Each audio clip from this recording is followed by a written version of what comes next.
Assalamualaikum warahmatullahi wabarakatuh. Halo semuanya, perkenalkan nama saya Elsa Gita Syafakandra Toha, NIM 1903211000058. Saya mahasiswa agribisnis Fakultas Pertanian Universitas Trunojoyo Madura. Untuk memenuhi tugas UAS penyuluhan pertanian, di sini saya akan membahas sedikit tentang program penyuluhan di Kabupaten Probolinggo dengan melihat potensi komoditas unggulan yang berada di Kabupaten Probolinggo. Langsung saja kita simak videonya. Budidaya bawang merah yang baik dan benar untuk mengurangi gagal panen bawang merah di Kabupaten Probolinggo. Ada potensi komoditas unggulan apa sih yang ada di Probolinggo? Probolinggo merupakan salah satu daerah sentra produksi bawang merah di Jawa Timur yang menghasilkan pencapaian areal panen, produksi dan produktivitas tanaman pangan dan hortikultura terutama bawang merah yang menempati posisi tertinggi di Kabupaten Probolinggo. Tanaman bawang merah umumnya ditanam di dataran rendah dan biasanya ditanam setelah panen padi. Tanah yang baik untuk tanaman bawang merah yaitu tanah gembur, berpasir, dan tidak retak pada saat musim kering. Untuk menghasilkan produksi yang maksimal, maka harus diperhatikan jarak tanam yang ideal untuk tanaman ini dan melakukan pemupukan sebanyak 3 kali. Sistem budidaya yang dianjurkan untuk mendapatkan hasil tanaman yang baik dan sehat, maka diperlukannya budidaya bawang merah yang baik dan benar. Bagaimana sih budidaya yang baik dan benar? Yuk simak videonya. Dalam penentuan waktu tanam, waktu yang tepat untuk penanaman bawang merah adalah pada akhir bulan Maret sampai dengan pertengahan April. Lalu ada penyiapan lahan. Di sini ada pengolahan lahan. Mengolah atau membuka lahan tanam dan membersihkan hal-hal yang dapat mengganggu pertumbuhan tanaman seperti bebatuan, gulma, dan sisa tanaman sebelumnya yang dapat mengganggu pertumbuhan tanaman. Tanah diolah sedalam 20-30 cm dengan menggunakan bajak dan kemudian digaru. Pengolahan lahan dilakukan 15-20 hari sebelum tanah disiram sampai agak becek untuk mempermudah melakukan penanaman. Setelah pengolahan lahan, ada pembuatan bedeng, pemberian pupuk organik, dan dolomit. Bedengan dibuat dengan ukuran lebar 150-200 cm, sedangkan panjangnya menyesuaikan lahan. Untuk meluruskan bedengan, gunakan tali dan anjir. Parit dibuat dengan ukuran lebar 40-50 cm. Taburkan pupuk organik sebanyak 10-15 ton per hektar dan kapur dolomit sesuai kebutuhan di atas bedengan yang telah dibentuk. Setelah pembuatan bedengan, ada pembuatan lubang tanam dan jarak tanam. Membuat lubang tanam dan jarak tanam dengan cara ditugal atau ditarik sesuai besarnya benih dan jarak tanam yang direkomendasikan. Kedalaman lubang tanam yaitu sebesar 2 cm dengan jarak tanam sesuai rekomendasi yaitu 10 cm x 15 cm, 15 cm x 18 cm, 15 cm x 15 cm, dan 15 cm x 20 cm. Lalu yang ketiga ada penyiapan benih. Pilih varietas bawang merah unggul nasional yang telah dilepas oleh Menteri Pertanian. Benih yang dimaksud telah siap tanam, berumur 2-3 bulan dari panen. Bersihkan benih dari kulit ari yang kering dan potong ujung umbi maksimal 1/4 bagian dari umbi bila menggunakan benih berumur 2-3 bulan. Dan potong 2/4 bagian umbi bila menggunakan benih kurang dari 2 bulan. Benih yang telah dipotong diangin-anginkan di atas para-para atau di atas lantai yang dialasi plastik selama 2-3 hari, setelah itu baru dilakukan penanaman.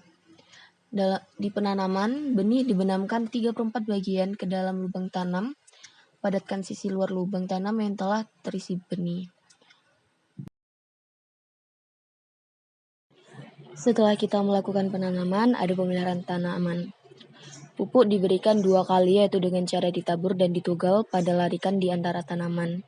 Buat larikan di antara tanaman, lalu pemupukan pertama diberikan pada umur 5-7 hari setelah tanam dengan cara pupuk SP 36200 kg dan KCl 200 kg. Kemudian campuran pupuk tersebut ditaburkan secara merata pada larikan yang telah dibuat dan ditutup dengan tanah.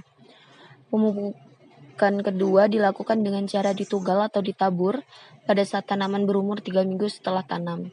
menggunakan sisa pupuk yang belum diberikan, yaitu pupuk SP36 50 kg, ZA 100 kg, urea 200 kg, kemudian lubang pupuk ditutup dengan tanah. Lalu ada pengairan tanaman dan penyiangan. Tutup saluran pembuangan pada petakan yang akan diairi dan digenangi, kemudian buka saluran air yang ke petakan, ketinggian air pengairan hingga 3/4 gulutan, dan upayakan pengairan sampai kapasitas lapang selanjutnya. Air dibuang melalui parit pembuangan dan dilanjutkan pada petakan berikutnya. Pengairan berikutnya berselang 5-7 hari tergantung kondisi lahan. Lakukan penyiangan gulma yang tumbuh di sekitar tanaman dengan menggunakan koret atau subi. Perbaikan bedengan dan saluran air itu untuk melakukan pembersihan dan pendalaman saluran air dengan menggunakan cangkul. Ambil tanah hasil pembersihan atau pendalaman dengan cangkul atau sekop dan tempatkan di sisi luar atau samping bedengan. Dalam pengendalian organisme pengganggu tumbuhan, petani melakukan pengamatan dan identifikasi terhadap UPT di lahan secara berkala, kemudian tentukan jenis tindakan yang perlu segera dilakukan. Pengendalian UPT dilakukan setiap waktu sesuai dengan kondisi serangan UPT dan fase atau stadia tanaman sesuai teknik yang dianjurkan. Beberapa hama dan penyakit yang menyerang tanaman bawang merah antara lain yaitu ulat bawang. Gejala serangan ulat bawang yaitu bagian tanaman yang terserang terutama daunnya, baik daun pada tanaman yang masih muda ataupun yang sudah tua. Setelah menetas dari telur, ulat muda segera melubangi bagian ujung daun lalu masuk ke dalam daun bawang. Akibatnya, ujung daun nampak berlubang atau terpotong. Ulat akan menggerek permukaan bagian dalam daun, sedang epidermis luar ditinggalkannya. Lalu ada antraknosa. Gejala serangannya yaitu pada gejala awal daun memperlihatkan bercak putih berukuran antara 1-2 mm. Bercak putih melebar dan berubah menjadi warna kehijauan. Tanaman mati dengan mendadak, daun bawang rebah karena pakal daun mengecil. Penyakit ini dikenal sebagai penyakit otomatis karena tanaman yang terserang pasti akan mati.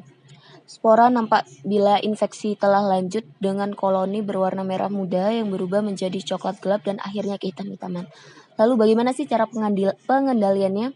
Cara pengendaliannya yaitu secara bercocok tanam dengan mengatur waktu tanam yang tepat, penggunaan benih yang berasal dari tanaman yang sehat, pengendalian fisik atau mekanik dengan cara sanitasi dan pembakaran sisa-sisa tanaman sakit, eradikasi selektif terhadap tanaman terserang jika hasil pengamatan serangan hingga kurang lebih 10%.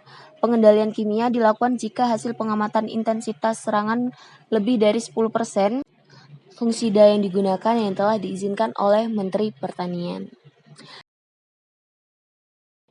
Nah, setelah kita mengenali apa saja hama yang mengganggu, tentu kita juga menentukan saat panen. Penentuan saat panen dilakukan adalah ketika tanaman mempunyai ciri-ciri 80% daun rebah menguning dan leher batang kosong atau gembos, umbi tersembul ke permukaan tanah dan berwarna merah. Umumnya tanaman dipanen saat berumur 55-75 hari tergantung dengan varietasnya. Lalu dipanen, persiapkan peralatan panen seperti tali, keranjang, dan karung. Cabut umbi dengan hati-hati dari dalam tanah, kemudian taruh keranjang atau karung dan angkut ke tempat penjemuran yang dibuat khusus di lahan sawah dan dijemur selama 5-7 hari. Lalu kegiatan apa saja sih yang dilakukan ketika pasca panen? Dalam kegiatan pasca panen yaitu menjemur umbi bawang merah hasil panen dari areal sertifikasi dengan menggunakan panas matahari.